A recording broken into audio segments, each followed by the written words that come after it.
Hi, I'm Jack, and today we're doing an intermediate training video. On my video for machines, I show you how to get started in the gym. We should always do our warm-up first. I always recommend 10 to 20 minutes of light cardio, and not just stretching. I stretch at the end of the workout and during. But before the workout, we want to do 10 minutes, 20 minutes of light cardio, and then you're going to come in here, and I'm advancing you today from machines to a leg press, and we're going to do some straight leg deadlifts, couple things over in the free weight area. So on the leg press, this is a variation of the squat, the king of all exercises. It's the largest muscle groups on the body, and we're going to use some good weight. So I'm going to start this with just 45 on each side. Always lifting with the legs.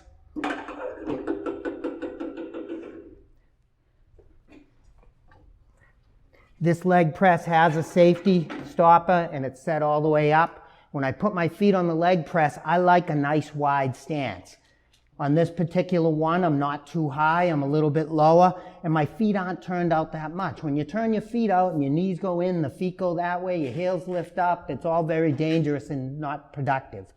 So what I want to do is get my posture, get my position, push up, take the stress off the machine, and then I'm going to unlock it. Holding on to the handles, always good posture, neutral neck. I come down to about 90, 80 degrees at the knee, and then a smooth change of direction. 1, 2, 3, smooth change of direction.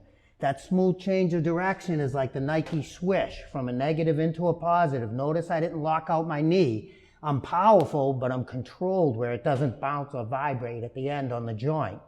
Nice and controlled. I see people whip these things. I see people putting 10 plates on here and they're moving about 4 inches. That's putting all the stress on your knee. You want to come down to a full 80 degrees, use your powerful quadriceps, hamstrings, glutes in order to change direction for you. So you're doing maybe 8 to 10 reps as your hypertrophy range. That's your best range to build muscle.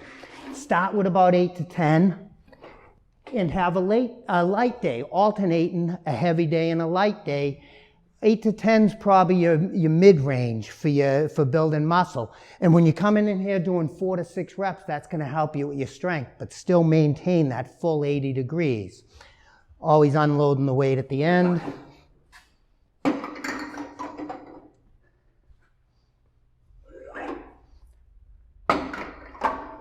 We're going to go to an opposing exercise, which is the straight leg deadlift.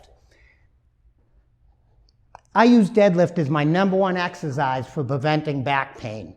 I probably do about 15 variations of the deadlift in my program, but for this intermediate and as my most common variation, I like to use the straight leg. One of the major causes of back pain is weak and tight hamstrings. So by stretching and strengthening the hamstrings, we're going to prevent back pain. I have 80-year-old ladies that do deadlifts that are using a little 8-pound body bar, but we're going to stretch and strengthen those hamstrings. I walk right up to the bar. You never want to get the bar with any gap in the middle. You can hurt yourself. Put my hands right here just wider than my leg, always lifting with the legs and step out of the rack. I like a nice narrow stance on the deadlift. My feet are only hip width and pointed straight. They used to call it the Keystone lift, where you go back with your shoulders, chest out, like the old Keystone cops. Always keeping your eyes on yourself in the mirror. Let the weight ride down your leg, past your unlocked knee, and then that smooth Nike swish change of direction off the bottom. Always leading that chest to the mirror at the bottom here. The back should be strong. What we don't want to do on a deadlift is bend over. See how I put it back with my legs. If we bent over, we'd round our back. We're always sticking the chest out, bringing the hips to the rear, and then the hips come back to the start again. Always exaggerating that natural curve of the spine. Get the weight after. Now I want to show you a couple of my favorite primary movements for upper body. Pull-ups. The key to the V, as Arnold says. Franco Colombo says you should do 50 pull-ups every time you do them. So that's what I do, is 10 reps on each of the 5 different hand positions. I like different hand positions to help fully develop a muscle. Imbalance is the #1 cause of injury in the gym. You see we did 2 opposing exercises over there, and I'm going to show you 2 opposing primary movements over here, always maintaining balance. First thing, I'm going to do the widest grip, and it's called crucifix pull-ups. Jump right up there. Always the chest out on a pull-up. I see people rounding their back in, trying to use their chest on a pull-up. About 80 degrees at the elbow and a smooth change of direction off the bottom. 1, 2, 3, smooth change of direction. Notice how my body is curved forward and my feet are behind me. I see a lot of people coming in like that. And again, that's asking your chest to do a back exercise.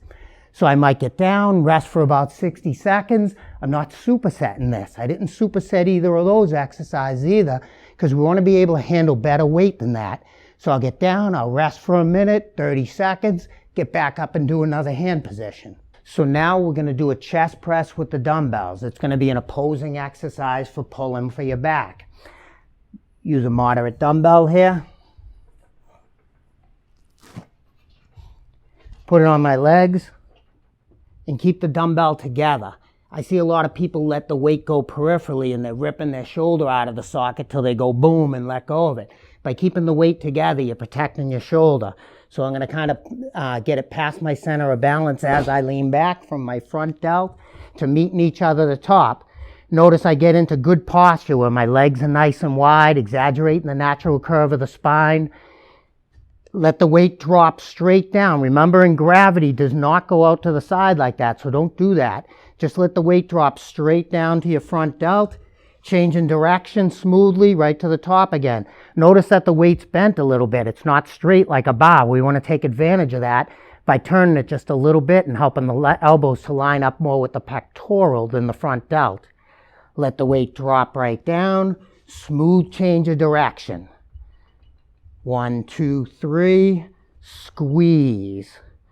1, 2, 3, nice Nike swish off the bottom. So then when you do your 8 to 10 repetitions, your best hypertrophy range, bring the weight down to yourself, sit right up as it goes past your center of balance, and stand up with the weight. You never have to slam it, throw it on the floor. Helps you to be stronger using your stabilizers, which is the whole point of free weights, is we want to develop our stabilizer muscles, which the machines aren't doing for us. So for more videos, subscribe to Ask Jack. Thanks for watching.